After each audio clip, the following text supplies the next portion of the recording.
शनिवार व्रत कथा। शनिवार की व्रत कथा। इस पाठ से शनि साढ़े साती और शनि दोष से मिलेगी मुक्ति। शनिदेव को कर्मफल दाता कहा गया है। शनि कर्मों के हिसाब से व्यक्ति को दंड देते हैं। कहते हैं शनिवार के व्रत रखने से शनि दोष में कमी आती है, साथ ही शनिदेव का आशीर्वाद भी मिलता है। शनि दोष और शनि की साढ़े साती से बचने के लिए इस कथा का पाठ जरूर करें। यहाँ विस्तार से पढ़ेंगे शनिवार की व्रत कथा। सर्वप्रथम श्री सरस्वती को सुमरिन करके, गणपति जी को नमस्कार करके तथा अपने गुरुदेव के चरणों में माथा नवाकर मैं श्री शनिदेव जी की कथा प्रारंभ करती हूँ।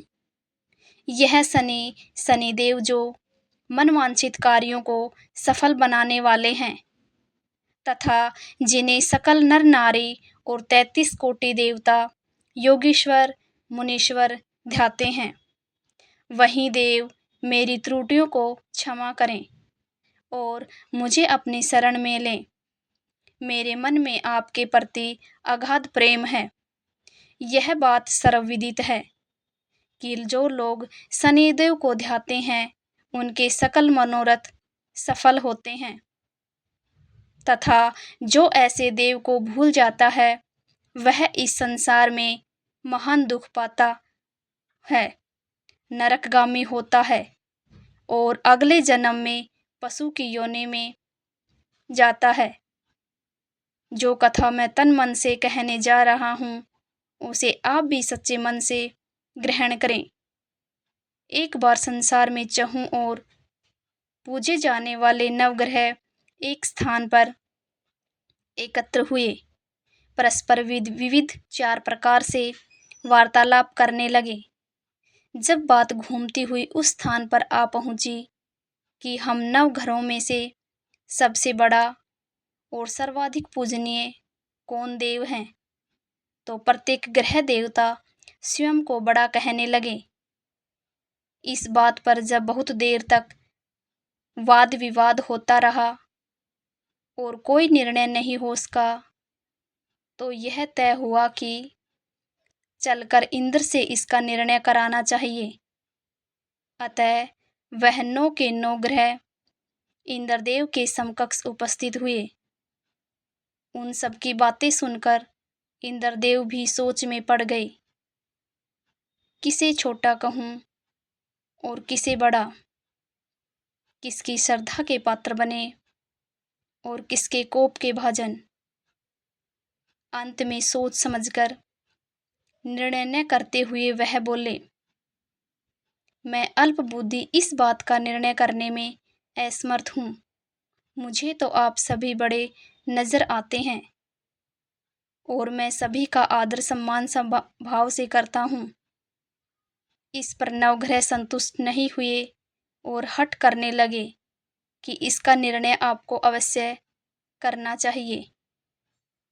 तब देवराज बोले, आप लोग मृत्यु लोक में जाइए। वहां एक अत्यंत न्यायप्रिय राजा विक्रमादित्य राज्य करता है।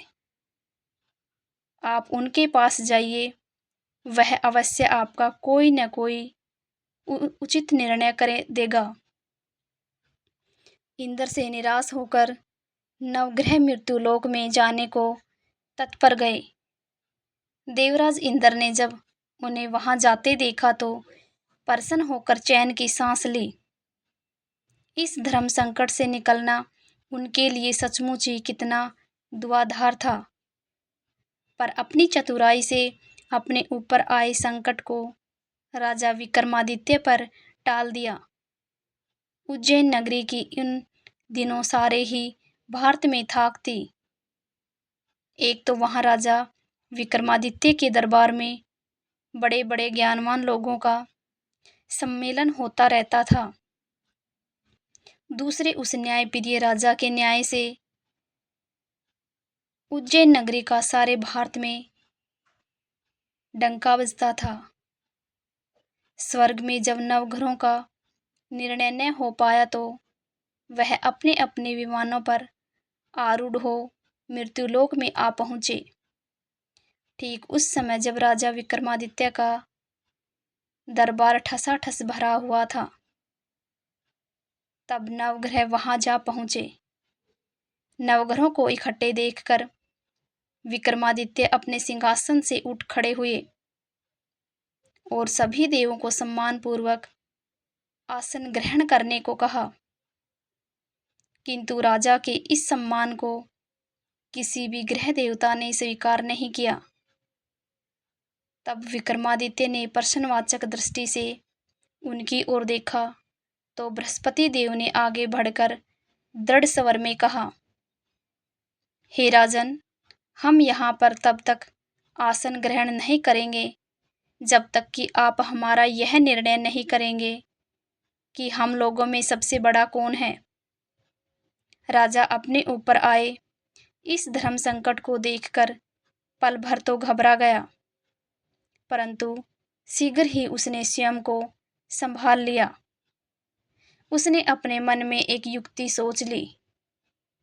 दरबार में छोटे छोटे आसनों की एक पंक्ति प्रवेश द्वार तक चली गई थी। राजा ने उन लोगों से कहा कि आप यहाँ पर आसन ग्रहण कीजिए और मैं सोचकर अभी अपना निर्णय करता हूँ। यह कहकर राजा अपने सिंहासन पर बैठ गया। सिंहासन के निकट ही जो आसन पड़ा था उस पर भागकर बृहस्पति देव जा बैठे। उनके अगले आसन पर सूर्य देव जा बैठे। सूर्य के निकट ही चंद्रमा और फिर इसी क्रम में बुध, मंगल, राहु, केतु इत्यादि ने भी अपना अपना आसन ग्रहण कर लिया। पंक्ति में 8वें थे भार्गव, किंतु उन्हें भी संतोष था कि उनके बाद शनिश्चर बैठेंगे। किंतु आसन प्रवेश द्वार के समीप होने के कारण और सबसे अंत में होने के कारण शनिदेव उस पर नहीं बैठे। राजा विक्रमादित्य ने सोचा था कि जो ग्रह उस अंतिम आसन पर बैठेगा वही उसी को विनय और दयाशील के आधार पर बड़ा कह देंगे, पर वहां तो बात ही दूसरी हो गई। शनिदेव अति क्रोधी और विकट स्वभाव के देवता हैं। जब वह नहीं बैठे तो 8 ग्रह खिलखिलाकर हंस पड़े। अपना इस प्रकार से अपमान होते देखकर शनिदेव की आंखें क्रोध से लाल हो गई और भ्रकुटी तन गई। क्रोध से कांपते हुए बोले, राजन, मुझसे वैर लेकर तुमने अच्छा नहीं किया। क्या समझकर तुमने मुझे इस प्रकार से अपमानित करना चाहा है और क्यों मुझे तले बिठाना चाहा है। चांद ग्रह का प्रभाव 2.25 दिन रहता है और सूर्य, शुक्र और बुध का प्रभाव केवल आधा मास। सोम और मंगल 2 मास और गुरु 13 मास। राहु और केतु 18 मास रहते हैं, जबकि मैं 7.5 वर्ष तक रहता हूँ। इसलिए हे राजन, अब तू सावधान हो जा। तूने जो अपमान किया है इसका दंड तुझे अवश्य मिलेगा। राजा के कुछ दिन तो आराम से बीते, लेकिन शीघ्र ही शनिदेव की कोप दृष्टि फिरी और राजा पर 7.5 आ गई। उन्हीं दिनों एक व्यापारी कुछ घोड़े बेचने के लिए उज्जैन नगरी में आया। सुंदर सुंदर घोड़े देखकर राजा का जी ललचा गया। राजा ने उन्हें खरीदने का आदेश दिया। घोड़ों में एक घोड़ा भंवर नाम का था। राजा उस पर चढ़कर देखने लगे। कुछ देर तक तो घोड़ा राजा को लिए वहीं घूमता रहा, लेकिन फिर सहसा भाग खड़ा हुआ। राजा को बड़ा अचंभा हुआ। घोड़ा एक भयानक जंगल में राजा को पटककर अंतर्ध्यान हो गया। राजा अकेला उस वीरान जंगल में भटकने लगा। साय के समय जब उसे प्यास बहुत सताने लगी तो वह जोर जोर से चीखने लगा। उधर एक पगडंडी से एक ग्वाला अपने गांव को जा रहा था। वह राजा की आवाज सुनकर रुक गया। राजा उसके पास गया। ग्वाले ने उसकी व्यथा जानकर उसे निकट की नदी पर ले जाकर पानी पिलाया। पानी पीने के बाद राजा स्वस्थ हो गया और प्रसन्न होकर उसने ग्वाले को अपने हाथ की अंगूठी उतारकर दे दी और उससे कहा कि मैं उज्जैन का रहने वाला हूँ, यहाँ रास्ता भटक गया हूँ, तुम मुझे रास्ता दिखाओ। तब ग्वाला उसे अपने साथ गांव में ले आया। वहां एक मिष्ठान की दुकान पर राजा ने मिठाई खा पीकर भूख मिटाई और दुकानदार को भी एक अंगूठी उतार कर दे दी। दुकानदार के पूछने पर उसने उससे भी यही कहा कि वह उज्जैन नगरी का रहने वाला है और उसका नाम बोना है। फिर वह दुकान के बंद होने तक वहीं बैठा रहा, दुकानदार से बातें करता रहा। उस दिन दुकानदार की बिक्री बहुत हो गई। उसने सोचा, यह भाग्यवान पुरुष है जो इसके आने से आज मेरी इतनी बिक्री हुई है। इसलिए रात होने पर वह उससे बोला कि वह उसके साथ उसके घर चले और उसके साथ ही भोजन भी करें। राजा मान गया। जब वह दोनों घर पर पहुंचे तो दुकानदार की पत्नी ने उनका बड़ा स्वागत सत्कार किया और अतिथि के लिए विशेष रूप से भोजन तैयार किया। भोजन करते समय एक अद्भुत घटना घटी। जहां राजा भोजन कर रहा था, वहीं सामने की दीवार पर सोने के एक सतलड़ा चित्र था। सहसा ही वह हार टंगा हुआ था, उसके पीछे एक वहां से अदृश्य हो गया। दुकानदार के यहाँ एक बांदी थी। उसने जाकर घर की मालकिन से कहा, वहां खुट्टी पर हार नहीं है। जब बात दुकानदार तक पहुंची तो उसने राजा से पूछा। राजा बोला, मुझे तो नहीं मालूम। तुम्हारे और मेरे अतिरिक्त तो यहाँ कोई था ही नहीं। सच सच बताओ, हार कहाँ है? मुझे नहीं मालूम। राजा फिर बोला, मेरे पास कोई हार नहीं है। जब कोई निर्णय नहीं हो सका तो दुकानदार राजा को उस नगर के राजा के पास ले गया। उस नगर के राजा ने जब विक्रमादित्य की भोली भाली सूरत देखी तो बोला, यह व्यक्ति कभी चोर नहीं कर सकता। और यह कहकर उसने विक्रमादित्य को छोड़ दिया।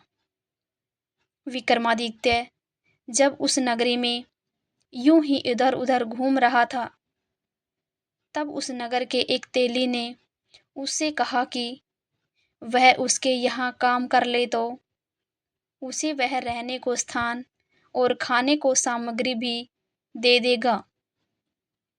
राजा मान गया और तेली उसे अपने घर ले गया। वहां सारा दिन राजा धाणी पर बैठा उसके बैलों को हाँकता रहता और तेली बाजार में तेल बेच आता।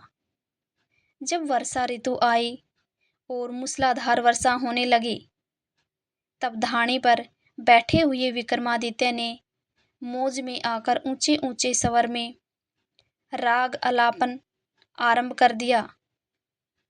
निकट ही उस नगर के राजा का राजमहल था। वहां खिड़की में बैठी राजकुमारी ने जब राजा का मधुर स्वर में गीत सुना तो वह अपना दिल हार बैठी। उसने बांदी को पता करने के लिए भेजा। बांदी वहां राजा को गाते हुए देखकर लौटी तो राजकुमारी से बोली कि वहां पर तो कोई अति सुकुमार नवयुवक बैठा मस्ती में आंखें बंद किए गा रहा है। राजकुमारी ने सुना तो उसने अंजल का त्याग कर दिया। रात तक जब उसने कुछ नहीं खाया तो रानी ने आकर उसे समझाया, पर वह बोली कि वह तो उस गाने वाले से ही शादी करेगी। रानी ने जाकर राजा से कहा कि राजकुमारी एक तेली पर मोहित हो गई है और उससे ब्याह रचाना चाहती है। राजा ने सुना तो बहुत युद्ध हुआ। उसने तैली के घर से विक्रमादित्य को बुलाया और उसके हाथ काटकर जंगल में फिकवा दिए। यह बात जब राजकुमारी को पता चली तो वह और भी अपनी बात पर दृढ़ हो गई। बोली, मैंने तो अब उसी को वर लिया है, वह चाहे कैसा भी हो उसी से विवाह करूंगी। बेटी की हठ देखकर लाचार हो राजा ने दोबारा विक्रमादित्य को नगर में बुलवाया और उससे राजकुमारी का मामूली ढंग से पाणी ग्रहण कराया और एक साधारण मकान में दोनों को बसा दिया। दोनों वहीं रहने लगे। एक दिन जब विक्रमादित्य सोया था तो सपन में उसे शनिदेव नजर आए। विक्रमादित्य ने उनके सामने नमस्कार किया और क्षमा याचना की। शनिदेव ने उसे आशीर्वाद दिया और बोले, अब तुम्हारी 7.5 वर्ष खत्म हो गई है। राजा बोला, मुझसे जो गलती हुई उसके लिए मुझे क्षमा कर दीजिए। शनिदेव ने मुस्कुराकर उसे आशीर्वाद दिया और राजा के दोनों बाजू दोबारा निकल आए। राजा ने अपनी पत्नी राजकुमारी को रात को जगाया नहीं। वह रात को उसके गले में अपनी बाहें डालकर सो गया। सुबह राजकुमारी की आंखें खुली तो उसने अपने गर्दन में बाहें पड़ी देखी तो वह चौंक कर उठ बैठी। लेकिन शीघ्र ही विक्रमादित्य ने जागकर उसको सब बातें से अवगत करा दिया। जब वहां के राजा को यह बात मालूम हुई तो वह भागा भागा आया और उस अपंग को फिर से स्वस्थ देखकर चकित रह गया।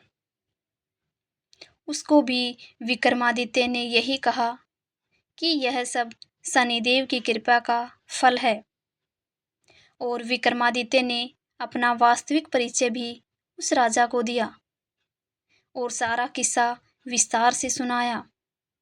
सुनते ही राजा विक्रमादित्य के चरणों में गिर गया और क्षमा याचना करने लगा। बस यह खबर शीघ्र ही सारे नगर में फैल गई। दुकानदार को जब यह खबर मिली तो वह भागा भागा आया और विक्रमादित्य के पांव पर लौटने लगा। विक्रमादित्य ने उसे उठाकर आसन पर बिठाया और कहा, तुम घर जाकर उसी खुट्टी पर देखो, हार टंगा होगा। और सच ही दुकानदार ने देखा, हार टंगा पाया। राजा ने नौकरानियों के साथ लश्कर समेत विक्रमादित्य को विदा किया। राजा विक्रमादित्य जब राजकुमारी को लेकर अपनी नगरी उज्जैन में लश्कर समेत पहुंचा तो सारी नगरी में उत्साह छा गया। अपने राजमहल में प्रवेश करने से पूर्व विक्रमादित्य ने नवग्रहों की पूजा की और शनिदेव को सर्वोच्च स्थान दिया। साथ ही उसने नगर भर में ढिंढोरा पिटवा दिया कि शनिदेव मनोवांछित फलों को देने वाले हैं और नवघरों में सर्वोच्च स्थान रखते हैं। इस प्रकार शनिदेव को मनाकर विक्रमादित्य ने अपने राज्य, यश और कीर्ति को प्राप्त कर लिया। ये थी दोस्तों शनिदेव की कथा। बोलो श्री शनिदेव की जय। बोलो श्री नवघरों की जय। कहानी को अंत तक सुनने के लिए आप सभी का बहुत बहुत धन्यवाद। चैनल को सब्सक्राइब करें, वीडियो को लाइक करें और ज़्यादा से ज़्यादा शेयर करें।